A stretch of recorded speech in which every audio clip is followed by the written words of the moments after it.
नमस्कार। आकाशवाणी जयपुर अजमेर से प्रस्तुत हैं प्रादेशिक समाचार।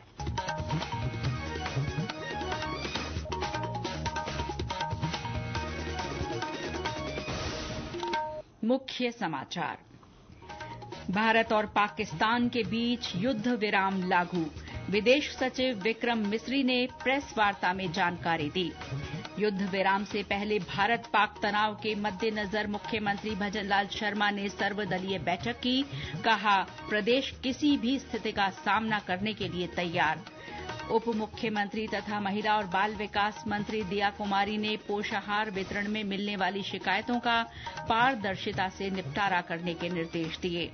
और राज्य में आज जयपुर, भरतपुर, उदयपुर और कोटा संभाग में कहीं कहीं आंधी बारिश की संभावना। अगले 5 दिनों तक हीट वेव से भी राहत बनी रहेगी।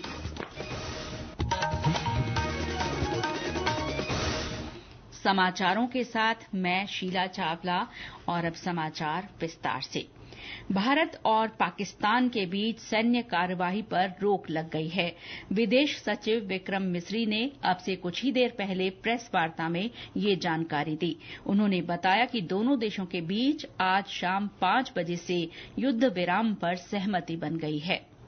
पाकिस्तान के डायरेक्टर जनरल मिलिट्री ऑपरेशंस ने पहल करते हुए भारतीय समकक्ष से इस बारे में फोन पर बातचीत की। इसके तुरंत प्रभाव से सैन्य कार्रवाई रोकने का निर्णय किया गया। दोनों पक्षों के बीच जमीन, हवा और समुद्र में सभी तरह की गोलीबारी और सैन्य कार्रवाई बंद रहेगी। विदेश मंत्री एस जयशंकर ने सोशल मीडिया पोस्ट में भारत पाक के बीच सैन्य कार्रवाई रोकने की पुष्टि की। हालांकि उन्होंने कहा कि भारत की आतंक के खिलाफ जंग जारी रहेगी। प्रधानमंत्री नरेंद्र मोदी ने युद्ध विराम से पहले आज रक्षा मंत्री राजनाथ सिंह और तीनों सेनाओं के प्रमुखों के साथ बैठक की। राष्ट्रीय सुरक्षा सलाहकार अजीत डोभाल भी बैठक में मौजूद रहे। पाकिस्तान के खिलाफ भारत की जवाबी कार्रवाई के बीच ये बैठक नई दिल्ली में प्रधानमंत्री के आवास पर हुई। भारतीय सशस्त्र बलों द्वारा पाकिस्तान की लगातार बढ़ती और भड़काऊ कार्रवाइयों का आज भी सटीक जवाब दिया गया। भारत ने पाकिस्तान के तकनीकी बुनियादी ढांचे, कमान नियंत्रण केंद्र, रडार साइट्स और हथियार भंडारण क्षेत्रों सहित सैन्य ठिकानों पर हमले किए। आज नई दिल्ली में ऑपरेशन सिंदूर पर एक विशेष प्रेस वार्ता में कर्नल सोफिया कुरैशी और विंग कमांडर व्योमिका सिंह ने भारत की कार्रवाई के बारे में जानकारी दी। कर्नल कुरैशी ने बताया कि पाकिस्तानी सैनिकों को अग्रिम क्षेत्रों की ओर बढ़ते देखा गया था। नियंत्रण रेखा पर पाकिस्तान ने ड्रोन घुसपैठ और भारी तोपखाना गोलाबारी के कई प्रयास किए। कुपवाड़ा, बारामूला, पुंछ, राजौरी और अखनूर सेक्टर्स में तोप, मोर्टार एवं हल्के हथियारों से भीषण गोलाबारी। युद्ध विराम से पहले आज नई दिल्ली में ऑपरेशन सिंदूर पर एक विशेष प्रेस वार्ता में कर्नल सोफिया कुरैशी और विंग कमांडर व्योमिका सिंह ने भारत की कार्रवाई के बारे में जानकारी दी। कर्नल कुरैशी ने बताया कि पाकिस्तानी सैनिकों को अग्रिम क्षेत्रों की ओर बढ़ते देखा गया था। पूरी तरह से ये भ्रामक है और तथ्यों से दूर है कि पाकिस्तान की ओर से ये झूठा आरोप भी लगाया जा रहा है कि भारतीय सेना ने मस्जिदों को नुकसान पहुंचाया। इंडियन आर्म्ड फोर्सेस ने पाकिस्तान को बहुत भारी नुकसान पहुंचाया। उनके मिलिट्री इंफ्रास्ट्रक्चर्स को, चाहे वो लैंड एसेट्स हो या फिर उनके एयर एसेट्स। यही नहीं, इंडियन आर्म्ड फोर्सेस ने पाकिस्तान की एयरफील्ड्स स्कर्दू, जकोबाबाद, सरगोदा और बुलारी को बहुत नुकसान पहुंचाया। कर्नल कुरैशी ने कहा कि पाकिस्तान ने 26 से अधिक हवाई मार्गों से घुसपैठ की कोशिश की। उन्होंने बताया कि पाकिस्तान सरकार ने झूठा दावा किया कि उसने सिरसा और सूरतगढ़ वायु केंद्रों को निशाना बनाया। भारतीय सशस्त्र बलों ने अधिकांश खतरों का सफलतापूर्वक निष्क्रिय कर दिया। युद्ध विराम से पहले प्रदेश में भी भारत पाक तनाव के मद्देनजर सभी एहतियाती उपाय जारी रहे। मुख्यमंत्री भजनलाल शर्मा की अध्यक्षता में आज सर्वदलीय बैठक की गई। मुख्यमंत्री ने कहा कि प्रदेश किसी भी स्थिति का सामना करने के लिए तैयार है।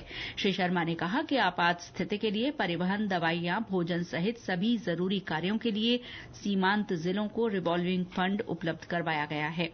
मुख्यमंत्री ने सभी दलों से एकजुटता और आपसी सामंजस्य स्थापित करने का आह्वान किया। श्री शर्मा ने सभी दलों से अपील की कि वे सरकार द्वारा आयोजित रक्तदान शिविरों, बचाव कार्यक्रमों, ब्लैकआउट और अन्य मामलों में सहयोग करें। इस दौरान विभिन्न दलों के नेताओं ने कहा कि वे वर्तमान परिस्थिति में पूरी तरह राज्य सरकार के साथ हैं। बैठक के बाद मीडिया से बातचीत में उप मुख्यमंत्री प्रेमचंद बैरवा ने कहा कि तनाव की स्थिति का सामना सभी को एकजुटता के साथ करना होगा। नेता प्रतिपक्ष टीकाराम जूली ने भी कहा कि पूरा देश सेना के साथ है। उन्होंने सरकार को पूरे सहयोग का भरोसा दिलाया। मुख्य सचिव सुधांशु पंत ने आज जयपुर में नागरिक सुरक्षा सलाहकार समिति की बैठक ली। इस दौरान प्रदेश में नागरिक सुरक्षा तैयारियों की समीक्षा की गई। मुख्य सचिव ने बैठक में आपदा प्रबंधन, बिजली, खाद्य और नागरिक आपूर्ति तथा चिकित्सा सेवाओं पर दिशा निर्देश दिए। उन्होंने राज्य के रणनीतिक महत्व को देखते हुए किसी भी संभावित परिस्थिति के लिए जरूरी तैयारियां पूरी करने के निर्देश दिए। इस बीच सरहदी जिलों में आज भी कड़े सुरक्षा इंतजाम जारी रहे। प्रशासन की ओर से आज भी आमजन से अपील की गई कि वे घरों में ही रहें, साथ ही खाने पीने की चीजों का अनावश्यक भंडारण नहीं करें। लोगों से सतर्क रहने और अफवाहों से बचने की अपील की गई। सोशल मीडिया पर किसी भी तरह की भड़काऊ या दहशत फैलाने वाली सामग्री नहीं डालने का भी अनुरोध किया गया। सीमांत जिलों में सामान्य दिनों के मुकाबले आज आवाजाही काफी कम रही। इसे देखते हुए रोडवेज की परिवहन सेवा भी कुछ स्थानों पर बंद रही। भारत पाक तनाव का असर रेल सेवाओं पर भी पड़ा। बाड़मेर, जैसलमेर और जोधपुर से चलने वाली 12 गाड़ियां आज रद्द रहीं। भारतीय विमानपत्तन प्राधिकरण ने 15 मई तक देश के उत्तरी और पश्चिमी क्षेत्र में 32 हवाई अड्डों से उड़ानें अस्थायी रूप से बंद करने की घोषणा की। इनमें जैसलमेर हवाई अड्डा भी शामिल है। झुंझुनू के मेहरदास गांव के सार्जेंट सुरेंद्र कुमार आज वीर गति को प्राप्त हो गए। झुंझुनू जिला कलेक्टर रामावतार मीणा ने ये जानकारी दी। उन्होंने बताया कि श्री कुमार उधमपुर एयरबेस पर मेडिकल असिस्टेंट के पद पर तैनात थे। उनकी पार्थिव देह मेहरदास लाई जा रही है। सरकार ने उन दावों को खारिज कर दिया है जिनमें पाकिस्तान के साइबर हमले के कारण भारत की 70% बिजली ग्रिड खराब होने की बात कही गई थी। हमारे संवाददाता ने बताया कि पत्र सूचना कार्यालय की तथ्य जांच इकाई ने सोशल मीडिया पोस्ट में बताया कि ये दावे फर्जी हैं। ये समाचार आकाशवाणी जयपुर अजमेर से प्रसारित किए जा रहे हैं। प्रादेशिक समाचार बुलेटिन आप हमारे एक्स हैंडल @AIRnews_जयपुर, YouTube channel Rajasthan AIR news और फेसबुक AIR न्यूज राजस्थान पर भी सुन सकते हैं। उप मुख्यमंत्री तथा महिला और बाल विकास मंत्री दिया कुमारी ने प्रदेश में पोषाहार वितरण में मिलने वाली शिकायतों का पारदर्शिता से निस्तारण करने की बात कही है। वे आज जयपुर में महिला और बाल विकास विभाग की समीक्षा बैठक में बोल रही थीं। दिया कुमारी ने अधिकारियों को स्वयं सहायता समूह की महिलाओं को रोजगार के ज्यादा से ज्यादा अवसर उपलब्ध कराने के निर्देश दिए। उप मुख्यमंत्री ने उड़ान योजना में सैनिटरी नैपकिन वितरण की व्यवस्था उचित तरीके से करने और वर्क फ्रॉम होम योजना के लिए चैटबॉट विकसित करने के निर्देश दिए। प्रदेश में आज राष्ट्रीय लोक अदालत का आयोजन किया गया। राष्ट्रीय विधिक सेवा प्राधिकरण और राजस्थान राज्य विधिक सेवा प्राधिकरण की ओर से लगाई गई इस राष्ट्रीय लोक अदालत में राजीनामा योग्य लंबित प्रकरणों का निस्तारण किया गया। इसके लिए जिला मुख्यालयों पर 476 बेंचों का गठन किया गया। सरहदी जिले बाड़मेर और श्रीगंगानगर में आज लोक अदालत का आयोजन स्थगित रहा। और अब मौसम। राज्य में आज जयपुर, भरतपुर, उदयपुर और कोटा संभाग में कुछ हिस्सों में आंधी और गरज के साथ बारिश की संभावना है। जोधपुर और बीकानेर संभाग में भी कहीं कहीं हल्की बरसात हो सकती है। मौसम विभाग के अनुसार राज्य के कई हिस्सों में अगले 2-3 दिन तक हल्की से मध्यम बारिश और तेज रफ्तार हवाओं का दौर जारी रहने के आसार हैं। इसके साथ ही अगले 5 दिनों तक हीट वेव से भी राहत बनी रहेगी। इस बीच भरतपुर में आज दोपहर बाद ठंडी हवाओं का दौर रहा और करीब आधा घंटे हुई बरसात से मौसम सुहाना हो गया। वहीं बीते 24 घंटों में पूर्वी राजस्थान में कहीं कहीं बरसात हुई। सबसे ज्यादा 43 मिलीमीटर बारिश चित्तौड़गढ़ जिले के निम्बाहेड़ा में दर्ज की गई। और अंत में मुख्य समाचार एक बार फिर।